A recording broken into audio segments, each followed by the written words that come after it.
What's going on, everybody? So, I have a package in the mail that I wanted to open up with, share with you guys. But I also wanted to take this time to kind of introduce, I wouldn't really say a new section of the channel, but something else I'm going to be covering on the channel now. So, I am a huge fan of the original Game Boy and the Game Boy Color. I mean, they are classic, they're awesome, but I always kind of, for some reason in my head, discredited Game Boy Advance as being a little bit too modern for me to review. It's the same kind of way with like PS2 or Xbox, you know?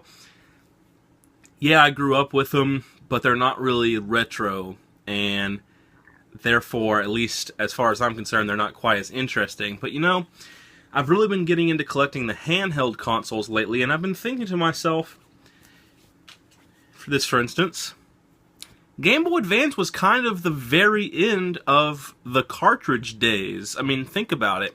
You know, you've got like Atari, NES, Super Nintendo, and all those with their big bulky cartridges. And you had Game Boy, and they were cartridges too. Well, early 2001, people were using discs on their systems then, but Game Boy Advance still had these. Now, you know, you can argue that, you know, DS games are cartridges, but not really. They're more like little cards, and if that's the case, then, you know, a regular disc is less primitive than, or more primitive if we're just talking about size.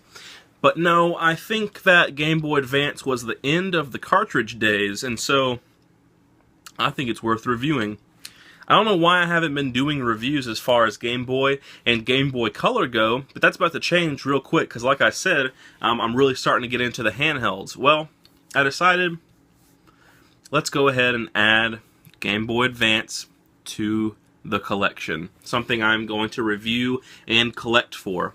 Well, I needed a Game Boy Advance first. So, I have a handful of options. I could have gone with the original Game Boy Advance, but that thing's kind of ugly and kind of bulky. I never did like the design, even when I was a kid. And then there's the Game Boy Advance SP. That's badass. It plays Game Boy Advance games, but it also plays your Game Boy and Game Boy Color games. And I do plan to get one of those, both for review purposes and the fact that it's just backlit and in color too. And I'll be getting one of those and sharing it with you guys when I do. But no, I wanted to have something more unique than a Game Boy Advance SP or a regular Game Boy Advance. That's what's in this package. So, without further ado, I am going to rip into this thing, and we're going to take a look at what's inside.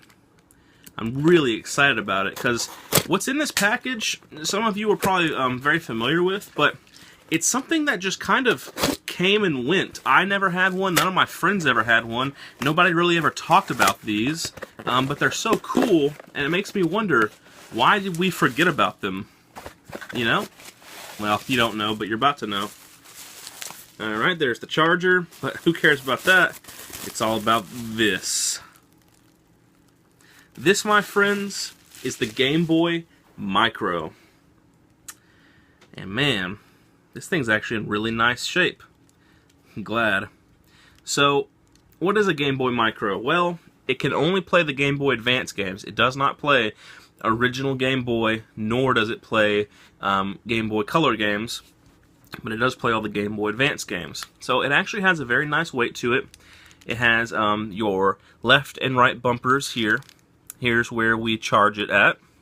You have your standard D-pad, A and B buttons there. Coming on down to this side, we have the start and select buttons right down here. This looks to be, yep, this is the power, it looks like, right here. Coming on over here, it looks like you have the buttons clicking up and down for, I'm assuming, volume control. Here we have the headphone jack, and the games go in right here. This looks like it needs a little bit of cleaning, but other than that, the thing is actually in great shape. Yeah, really good shape. So, I'm not sure if this thing has a charge or not. So, game fits in nice and snug, really sleek, compact design. And let's go in first person view now and check it out. Alright guys, so here's a nice close-up of the unit itself. Very nice. I cleaned it up a bit. I noticed that, in case you didn't know, these things have switchable face plates. These pop off and you can put other ones on. I popped it off and noticed all the scratchings on the faceplate, but the screen is pristine, so I'm going to buy a new faceplate for this thing soon. But here's what the system looks like, and just for demonstrational purposes, I have Namco Museum in there. So the first thing I noticed right when powering it on is that these buttons down here light up. You remember how there was indicator lights that were like, you know, green if it was powered or red if it was about to die? Check this out, because this is wicked. Now, you hear how it's quiet, because that's the volume control right there on the side. So let's turn it up.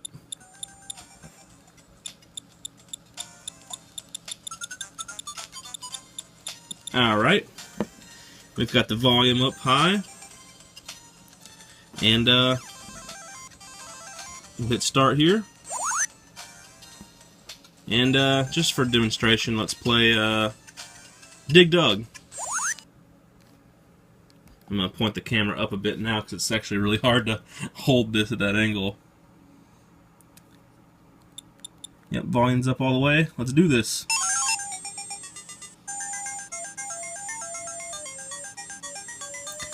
Screen is really vibrant and bright.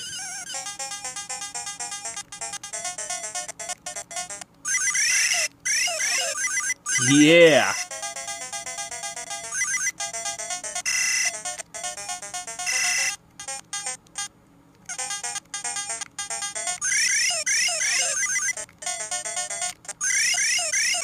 Ah, fuck.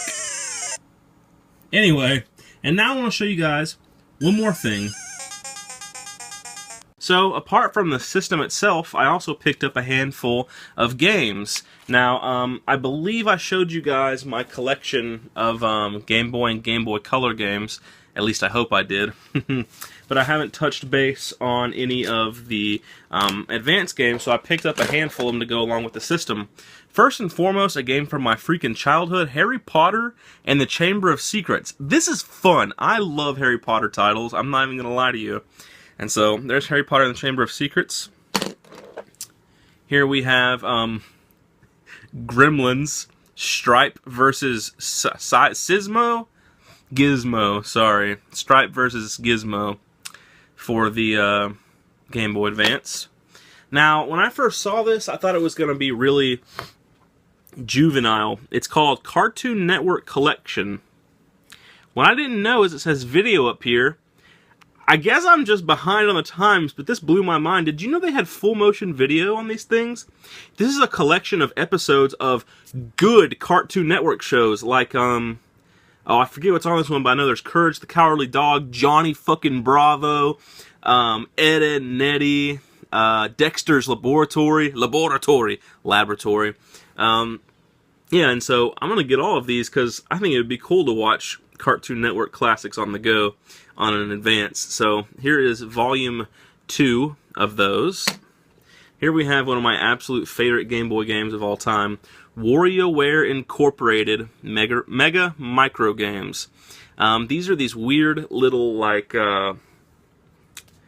mini games. It's hard to explain it. I can't wait to review it. I'll be reviewing this one soon for you guys. But moving on. Here's Dark Arena for the Game Boy Advance. This is kind of like Wolfenstein or Doom. It's a first-person style game, but it puts you in an arena. Kind of interesting to see games like that on the Game Boy Advance. So there's Dark Arena. And finally, what you just saw, Namco Museum. Lots of classic games. Has like Miss Pac-Man, Galaxian, Galaga, Dig Dug, stuff like that on it. All classics. So there you guys go. I hope you enjoyed the video. Kind of a short video, but I'll be getting an SP soon and some more games. But yeah, start looking out for some reviews of the Game Boy Advance and Game Boy Color and Game Boy Original games. And until then, hope you guys enjoyed the video, as always.